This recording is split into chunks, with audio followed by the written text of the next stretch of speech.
கெத்துன்னு ஒரு படம், இன்றைய தமிழக துணை முதல்வர் உதயநிதி ஸ்டாலின் அவர் கூட நடிக்கிற ஒரு படம். அவர் அந்த காட்சியில் இல்லை, வேற ஒரு காட்சியில் ஒரு மேலே ஏறி ஒரு விஷயத்தை பார்க்குற மாதிரி விஷயம். அது வலிக்கு அது ஸ்லிப் ஆனதில் கீழே வந்து காலில் பலமான அடி, ரத்தம் கட்டிச்சு. ரத்தம் கட்டினோன்னா அதை ஆப்ரேஷன் பண்ணா தான் எடுக்க முடியும் அப்படின்னாங்க. எங்கள் சொந்தக்கார டாக்டர் தான் ஒருத்தர் இருந்தார். இன்னைக்கு ஆப்ரேஷன் பண்ணிடலாங்க, சரிங்க பண்ணிடலாம் சொல்லுங்க. இல்லை உங்களுக்கு ஏதாச்சும் நல்ல நாள் நட்சத்திரம் நாள் கிழமையெல்லாம் இருக்குதா அப்படின்னு கேட்டார் டாக்டர். ஆமாம் டாக்டர் கண்டிப்பாக இருக்குதுங்க. என்ன அப்படின்னா, நல்ல செவ்வாய்க்கிழமையா யமகண்ட ராகுகாலமா பார்த்து ஒரு டைம் சொல்லுங்க, அன்னைக்கு வந்து ஆபரேஷன் பண்ணி புடிவாரம் பிடிச்சி அவர் சொன்ன, நீங்க விளையாடாதீங்க நாளைக்கு வாங்க அப்படின்னாரு. இல்லைங்க டாக்டர், நான் 2 நாள் வெயிட் பண்றேன். நல்ல செவ்வாய்க்கிழமை யமகண்ட ராகுகாலத்தில் தான் உங்க மேல உங்களுக்கு நம்பிக்கை இருக்குது. இல்லை எனக்கு உங்க மேல நம்பிக்கை இருக்குது, உங்களுக்கு உங்க மேல நம்பிக்கை இருந்தா ஆபரேஷன் பண்ணுங்கன்னு சொல்லி பண்ணி ஒரு 10 வருஷமாச்சு நல்லா இருக்கிற, ஒரு பிரச்சனையும் இல்லை. அதனால எந்த விதமான மூட நம்பிக்கையும் இல்லாத வாழ்க்கை தான் ரொம்ப சுலபமான வாழ்க்கை. நீங்க 2 விஷயம் இருக்குது. கடவுள் மறுப்பு அப்படிங்கிறது ஐயா பெரியார் ஐயா வழியில வந்தோம்னா அவர் சொல்ற கடவுள் மறுப்பு வந்து சமூக மகிழ்ச்சிக்காக அவர் பேசுறாரு. கடவுள் இருக்காரா இல்லையாங்கிறது பிரச்சனையே இல்லையே. அதுல மனிதனுக்குள் ஏற்றத்தாழ்வு இருக்கக்கூடாது. ஒரே இடத்துல பணம் போய் குவியக்கூடாது. அது அனைவருக்கும் பகிர்ந்தளிக்கப்பட வேண்டும். அனைவருக்கும் சமமான உரிமை வேண்டும். அனைவருக்கும் கல்வி வாய்ப்பு, வேலை வாய்ப்பு எல்லாம் வரணும். அதற்கு தடையாக இருக்கும் சாஸ்திரம், சடங்கு, சம்பிரதாயம். அதுக்கு ஹெட் ஆஃப் தி டிபார்ட்மெண்டா இருக்கிற கடவுளை மறுப்பது, சமூக மகிழ்ச்சிக்காக மறுப்பது ஐயாவினுடைய அடிப்படை கொள்கை. ஆனா தனி மனித மகிழ்ச்சியா நீங்க எடுத்துக்கிட்டாலும் கூட என்னுடைய அனுபவத்தில் வச்சு சொல்றேன். நானும் வந்து மருதமலையில் மொட்டை அடிச்சுக்கிறேன். அப்போ முடி நிறையா இருந்தது. நீங்கள் இது என்ன பெரிய மொட்டை அடிக்கிறேன்னு நினச்சிக்காதீங்க. அப்போ நிறையா முடி இருந்தது. மருதமலையில் மொட்டை அடிச்சுக்கிறேன், பழனியில் மொட்டை அடிச்சுக்கிறேன், திருப்பதியில் மொட்டை அடிச்சுக்கிறேன். செவ்வாய்க்கிழமையான அங்கே மாங்காடம்மன் கோயில் நம்ம போவோம். வெள்ளிக்கிழமை அன்னைக்கு பாடி முனீஸ்வரன் கோயில் என்னமோ போயிட்டு இருந்தேங்க. அப்போல்லாம் உண்மையிலேயே டென்ஷனாக இருக்கும். நம்ம ஒரு சினிமாவுக்கு வந்து அப்போ சினிமாவில் நடிக்க வந்து வாய்ப்பு தேடிக்கிட்டு இருக்க நேரம் நம்ம ஒரு அப்போதான் எனக்கு புதுசாக கல்யாணமாக இருக்குது. இன்னைக்கு ஏதாச்சும் ஒரு சினிமாவுக்கு போகிறான்னு அட்வான்ஸ் புக்கிங் பண்ண கூட முடியாது. என்ன இந்த கோயில் வேலைகள்ல குறுக்க வந்துடும்ல. அதனால எங்காவது மனைவியை அழைச்சிக்கிட்டு போறது, ஒரு பீச்சுக்கு போறது, சினிமாவுக்கு போறது, ஷாப்பிங் போறதெல்லாம் இதை பேஸ் பண்ணியே தான் நம்ம பிளான் பண்ணோம். இப்போ அதுல இருந்து வெளியே வந்து நாத்திகனாக பிறந்த நான் மறுபடியும் நாத்திகனாக ஆன பின்பு லைஃப் வந்து செம்ம ஜாலியா இருக்குதுங்க. பெரியாரை உலகமயமாக்குவோம், உலகை பெரியார் மயமாக்குவோம் என்ற முழக்கத்தோடு நான் இந்த நிகழ்ச்சியில் பேச விளைகிறேன். இங்கு முதலில் நமது தமிழ்நாடு முதலமைச்சர் முத்துவேல் கருணாநிதி ஸ்டாலின் அவர்களுக்கு என்னுடைய நன்றியை தெரிவித்துக் கொண்டு ஆரம்பிக்கிறேன். அவருக்கு மட்டுமல்ல, கேரளாவின் முதலமைச்சர் பினராயி விஜயன் அவர்களுக்கும் என்னுடைய வணக்கம், நன்றிகள். ஏன்னா வைக்கத்தில் தந்தை பெரியார் நடத்திய அந்த போராட்டத்தின் 100வது ஆண்டு நிறைவு விழாவை இருவரும் சேர்ந்து மிகச்சிறப்பாக நடத்தி விட்டார்கள். இதை போன்று பகுத்தறிவு எண்ணம் உள்ளவர்கள் ஒன்றிணைத்து அடுத்த முறை இந்தியாவிலும் ஒரு மிகப்பெரிய மாற்றத்தை கொண்டு வந்து இந்தியாவையும் பெரியார் மயம் ஆக்க வேண்டும் என்று கேட்டுக்கொள்கிறேன். பெரியார் மயம் ஆக்குறதுனா வேற ஒன்றும் இல்லைங்க, எல்லாரையும் புத்திசாலி ஆக்குறது, அவ்வளோதான், வேற எதுவும் கிடையாது. இது என்னமோ ஒரு தனியாக கருப்பு சட்டை தைச்சு போட்டுக்கிற மேட்ரு இல்லை. அதே மாதிரி கோயம்புத்தூரில் பெரியார் மையம் அமைக்கவிருக்கிறார் நமது தமிழ்நாடு முதலமைச்சர் ஸ்டாலின் அவர்கள். அதற்கும் என்னுடைய நன்றியை தெரிவித்துக் கொள்கிறேன். நமது மாண்புமிகு ஆர் ஆசா அவர்களுடைய சிறப்பை பற்றி ஆசிரியர் வீரமணி ஐயா என்கிட்ட சொன்னாங்க. பெரம்பலூர் மாவட்டம் அப்படின்னால அது ஒரு சபிக்கப்பட்ட மாவட்டம் அப்படின்னு சொல்லி யார் தண்ணி இல்லாத காட்டுக்கு மாத்திருந்தா அங்கே தான் மாத்திரதா சொல்லுவாங்க. ஆனால் ஆர் ஆசா வந்ததுக்கப்புறம் பெரம்பலூரை வந்து ஒரு சாதனை மாவட்டமாக மாட்டிட்டாரு. அதுதான் பகுத்தறிவாளர்களுடைய மிக சிறப்பான விஷயம். இங்கே நரேந்திர நாயக் அவர்கள் ரொம்ப சிறப்பாக பேசினாங்க. ஏன்னா நம்மளுக்கு மூட நம்பிக்கை இல்லாத வாழ்க்கை தான் மிகவும் அழகான தெளிவான வாழ்க்கை அப்படிங்கிறது. எல்லாரும் என்ன சொல்லுவாங்கன்னா, நீங்கள் இயற்கையை நம்புறீங்க, நாங்கள் கடவுளை நம்புகிறோம், அவ்வளோதான் அப்படின்னு சொல்லுவாங்க. அதில் ஒரு பெரிய வித்தியாசம் இருக்குன்னு நம்ம எல்லாம் புரிஞ்சுக்கணுங்க. இயற்கையை நம்ம நம்பினாலும் நம்பாட்டி அது தன்னளவில் இயற்கையாகவே தான் இருக்கும். அதை நீங்கள் நம்பணும்னு அவசியம் இல்லை. இயற்கை தன்னளவில் இயற்கையாகவே இருக்கிறது. அந்த இயற்கையை நீங்கள் பியூட்டி பார்லருக்கு கூப்பிட்டு போய் அதுக்கு வந்து ஜோடனை எல்லாம் பண்ணி கடவுளாக மாற்றிட்டீங்கன்னா அதுக்குள்ள மதம் வரும், அதற்குள்ள ஜாதி வரும், அதற்குள்ள சகலவிதமான மூடநம்பிக்கை வரும், சகலவிதமான சடங்கு சம்பிரதாயம் எல்லாம் உள்ள வந்து நம்மளை வந்து ஒரு இறுக்கமான மனிதர்களாக மாற்றிடும். நம்மளுடைய தோழர் நரேந்திர நாயக் அவர்கள் சொன்னது போல, ஒரு குழந்தை பிறக்கும் போது வந்து அது ஒரு நாத்திகனாத்தான் அந்த குழந்தை பிறக்குது. எந்த விதமான நம்பிக்கையும் இல்லாத ஒரு குழந்தையாத்தான் பிறக்குது. அது ஒரு குறிப்பிட்ட மதத்தை சேர்ந்த குடும்பத்தில் பிறந்தா அந்த மரத்தை சார்ந்த ஒரு முத்திரையை அந்த குழந்தை மேலே குத்துறாங்க. இப்படி பல முத்திரைகளை குத்தி குத்தி பலவிதமான மூட நம்பிக்கையில் அதனுடைய மூளைக்குள்ளே திணிக்கும் போது அதனுடைய கைகளும் மனசும் எல்லாமே இறுக்கமாய் போய் எல்லாத்துக்குமே கட்டுப்பட்ட ஒரு குழந்தையாக மாறி அதனால் வாழ்க்கையில் வந்து இயல்பாகவே இருக்க முடியாத ஒரு சூழ்நிலை உருவாயிருது. சுருக்கமாக சொல்ல போனால் யாருக்குமே வந்து அந்த நம்பிக்கை கிடையாது. கடவுள் நம்பிக்கை உண்மையிலேயே யாருக்கும் கிடையாது. யாராக இருந்தாலும் உடம்பு சரியில்லை, தலைவலி வருதுன்னு ஒரு மாத்திரை வாங்கி வாயில் போட்டாலே அவங்களுக்கு நம்பிக்கை இல்லைன்னு தான் அர்த்தம். அவங்க அந்த மாத்திரையை தான் நம்புகிறாங்க. இன்னும் சொல்ல போனால் நல்ல நேரம் கெட்ட நேரம் பார்க்குறவங்களுக்கு கடவுள் மேலே நம்பிக்கை இல்லை, நல்ல நேரம் கெட்ட நேரத்து மேலே தான் நம்பிக்கை இருக்குது. அதனால தான் அதையெல்லாம் பார்க்குறாங்க. இப்படி இதையெல்லாம் உணர்ந்து நாம் பகுத்தறிவு சிந்தனையோடு தெளிவாக செயல்பட்டோம்னா நம்முடைய வாழ்க்கையே மிக சிறப்பாக இருக்கும்.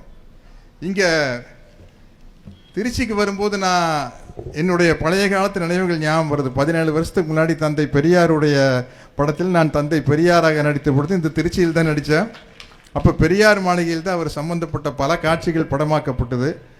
அங்கு 1967 முதல் முறையாக திராவிட முன்னேற்ற கழக ஆட்சி வந்தப்போ பேரறிஞர் அண்ணா அவர்களும் கலைஞர் அவர்களும் பேராசிரியர் அவர்களும் இன்னும் முக்கியமான திராவிட முன்னேற்ற கழக தலைவர்களும் நேராக திருச்சியில் வந்து ஐயா பெரியார்கிட்ட வாழ்த்துக்களை வாங்கினதுக்கு அப்புறம் தான் அவங்க போய் பதவியை ஏற்றாங்க.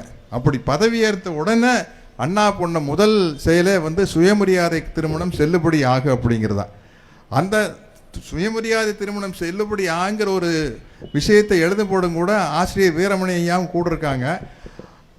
அண்டு டையிங் த தாலி அப்படிங்கிற மாதிரி ஒரு வார்த்தை வந்தப்போ ஆசிரியர் அவர்கள் வந்து தந்தை பெரியாரிடம் படித்து காட்டின பொழுது பெரியார் வந்து அண்டு போடாதீங்க, அப்போ தாலி கட்டுறது கட்டாயமாயிரும், ஆர் அப்படின்னு போட்டு டையிங் த தாலின்னு போடுங்கன்னு சொன்னார். அவர் வந்து ஐயா 5ஆம் கிளாஸும் கூட படிச்சு இல்லைன்னு நினைக்கிறார் தந்தை பெரியார் அவர்கள்.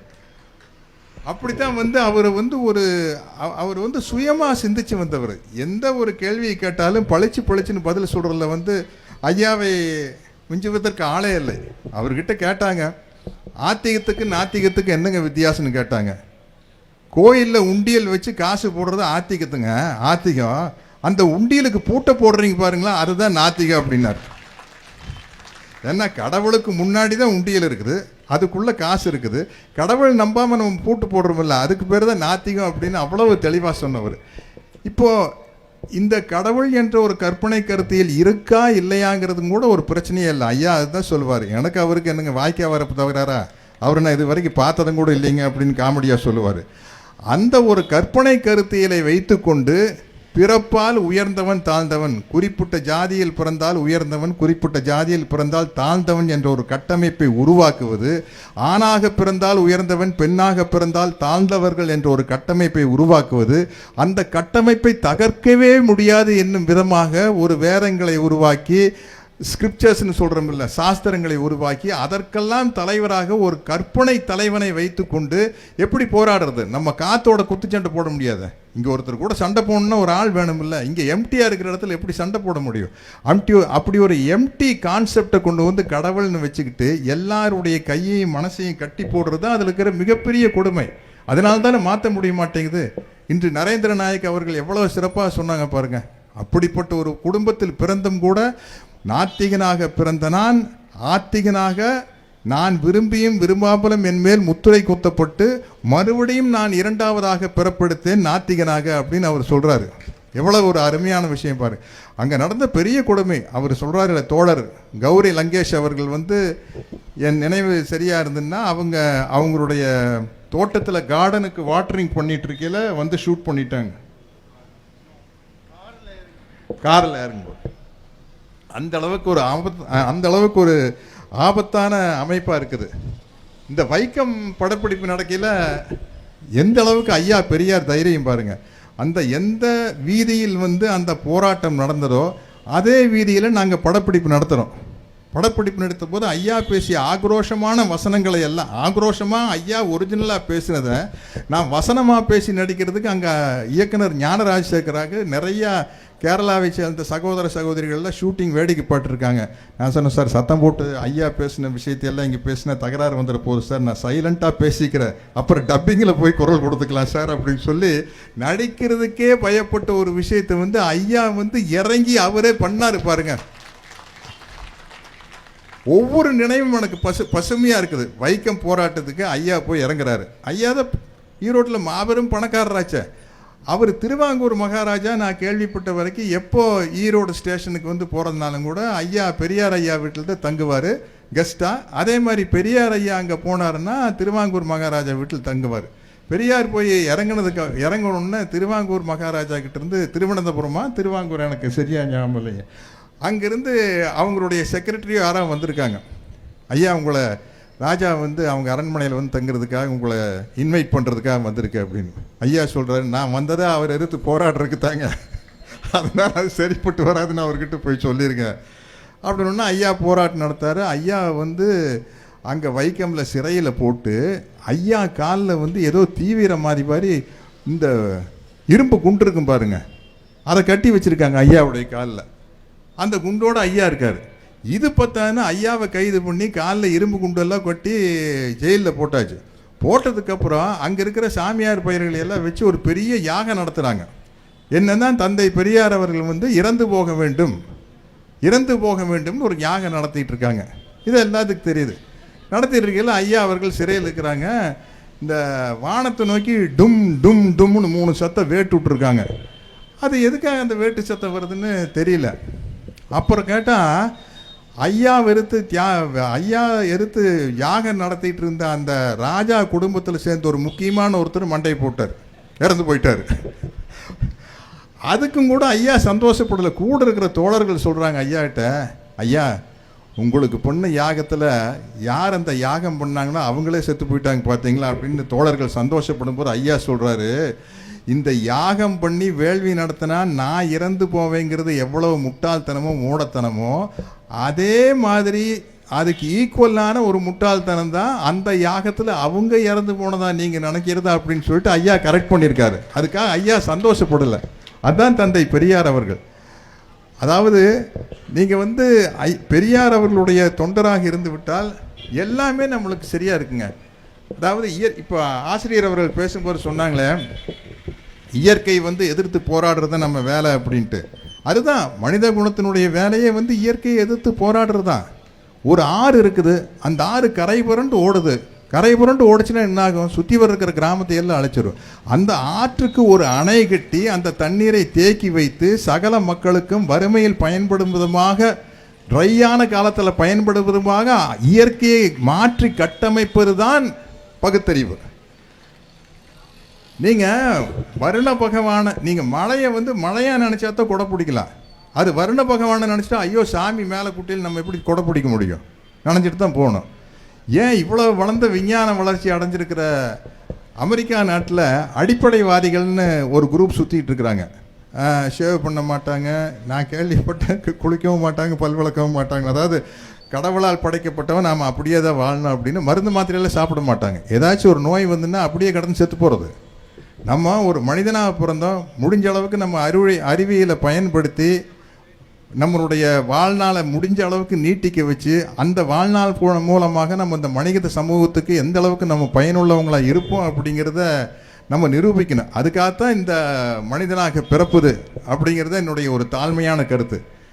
அதனால் இந்த மூட நம்பிக்கைகளை வச்சுட்டு பல விஷயங்கள் நடக்கும். இன்னும் சொல்லப்போனால் இங்கே சினிமாவில் செத்து போகிற மாதிரி நடிச்சிட்டோம்னு வச்சுக்கங்களேன், உடனே எங்களுக்கு செத்து போன மாதிரி நடித்தவங்களுக்கு தேங்காய் சுற்றுவாங்க, கேமரா பார்த்து ஒரு தடவை சிரிக்கணும், இல்லாட்டி நிஜமாகவே செத்து போயிடுமாம்மா. இந்த காமெடி பேர் இருக்குது எங்கள் டிபார்ட்மெண்ட்டில். 47 வருஷத்துக்கு முன்னாடி நான் நடித்த முதல் படம் சட்டம் பெண் கையில்னு ஒரு படம், அதுலேயே செத்து போயிடுவேன். தேங்காய் தூக்கிட்டு வந்தாங்க, நான் ஓடிட்டேன், ஏதாவது ஒத்துக்க மாட்டேன், கேமரா பார்த்து சிரிங்க அப்படின்னாங்க. சிரிக்க மாட்டேன். ஏன் என்ன பிரச்சனை அப்படின்னு? இல்லை சார் சிரிக்காட்டி நிஜமாகவே மண்டை போட்டிங்கன்னு என்ன பண்ணுறது? அது ஏன் பிரச்சனை உன் பிரச்சனை இல்லை, எனக்கு நீ கடைசி நாள் ஷூட்டிங் தானே ஒன்று இப்படி நான் பார்த்துக்கிறேன்ட்டு. 47 வருஷமாச்சு, நல்லா தான் இருக்கிறேன்.